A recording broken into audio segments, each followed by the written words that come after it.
Hello বন্ধুরা, আমি মাম্পি। আমার নতুন একটি রান্নার ভিডিওতে সবাইকে জানাই স্বাগত। আজ তোমাদের করে দেখাবো নিরামিষ দিনের একটি রেসিপি, পটল পোস্ত। আজ রান্নার জন্য কি কি উপকরণ লাগছে চলো সেটা আগে তোমাদের দেখিয়ে দিই। আমি এখানে 4টে পটল খোসা ছাড়িয়ে রেখেছি, আর রেখেছি কাঁচা লঙ্কা, আর এদিকে আছে 2টো শুকনো লঙ্কা, কালো জিরে, সর্ষে, পোস্ত, হলুদ গুঁড়ো, চিনি আর নুন। এই হলো আজকের রান্নার উপকরণ। একটা পাত্রের মধ্যে প্রথমে এখানে আমরা পটলগুলোকে নিয়ে নেব, তারপর একটুখানি নুন আর একটু হলুদ দিয়ে পটলটাকে ভালো করে ম্যারিনেট করব। এইভাবে হাত দিয়ে সবকটা পটলগুলোর মধ্যে নুন আর হলুদ মাখিয়ে নেব।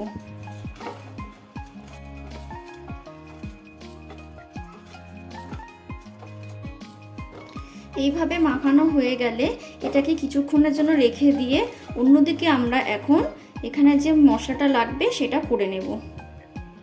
এখানে একটা মিক্সিং জারের মধ্যে ঝাল অনুযায়ী কাঁচা লঙ্কা, পোস্ত,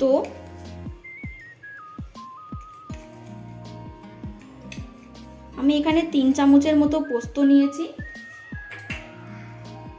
আর নিয়েছি সর্ষে 2 চামচের মতো।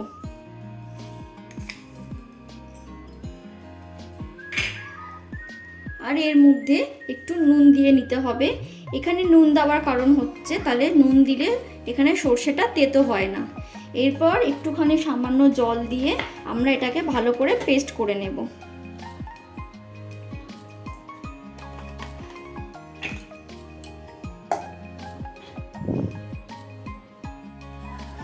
দেখো এখানে আমার পেস্ট করাটা হয়ে গেছে। এইভাবে পেস্ট করে নিতে হবে। এরপর কড়া গরম করে সর্ষের তেল দিয়ে সর্ষের তেলটা ভালো করে গরম হয়ে গেলে এভাবে স্প্রেড করে নিতে হবে। তারপর এক এক করে সবকটা পটল ভালো করে ভেজে নিতে হবে।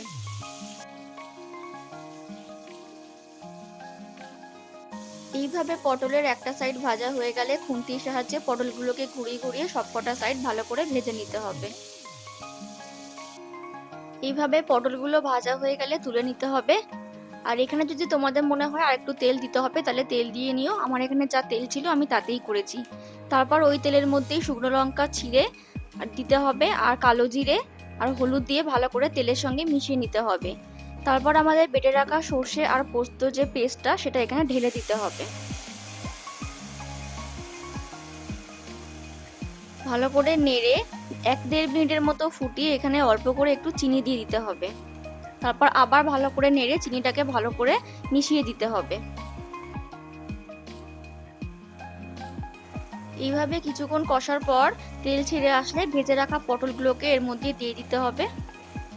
তারপর খুন্তির সাহায্যে পটলগুলোকে সর্ষে এবং পোস্তর যে গ্রেভিটা তৈরি হয়েছে তার মধ্যে ভালো করে মিশিয়ে নিতে হবে। তারপর আবার কিছুক্ষণ এইভাবে ফোটাতে হবে। কিছুক্ষণ এইভাবে রান্না করার পর যখন গ্রেভিটা একটু শুকিয়ে আসবে তখন এখানে তোমরা একটু জল অ্যাড করো। আমি এখানে মিক্সিং জারে ধোয়া জলটাই দিয়ে দিয়েছি। জল দেওয়ার পর আবার পটলগুলোর সাথে ভালো করে মশলাটা মিশিয়ে নিয়ে এখানে তোমাদের ইচ্ছে মতো কাঁচা লঙ্কা চিড়ে দিয়ে দিতে পারো। তারপর এখানে ঢাকা দিয়ে কিছুক্ষণের জন্য রেখে দিতে হবে, প্রায় 2 মিনিটের মতো রাখলেই হবে।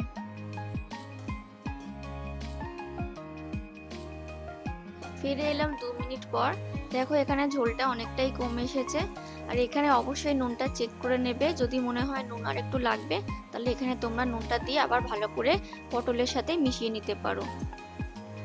আমার এখানে নুনটা একটু কম লাগছিল তাই আমি অল্প করে নুন দিয়ে আবার ভালো করে মিশিয়ে নিলাম। এইভাবে নুন দেওয়ার পর আর কিছুক্ষণ নাড়াচাড়া করার পর আর একটুখানি ফুটিয়ে দেবো যাতে ঝোলটা আর একটু কমে যায়। এইভাবে ঝোলটা কমে গেলেই আজকের পটল পোস্ত আমাদের রেডি। তাহলে আমাদের আজকের রান্না পটল পোস্ত একেবারে রেডি। এবার শুধু গরম গরম ভাতের সাথে পরিবেশন করার পালা। নিরামিষ দিনে দুপুরের মেনুতে এটা একটা পারফেক্ট রেসিপি।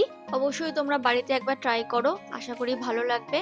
তো আজকের ভিডিওটা কেমন লাগলো প্লিজ কমেন্ট করে জানিও, আর ভালো লাগলে অবশ্যই একটা লাইক করো, আর প্লিজ আমার চ্যানেলটাকে সাবস্ক্রাইব করে দিও।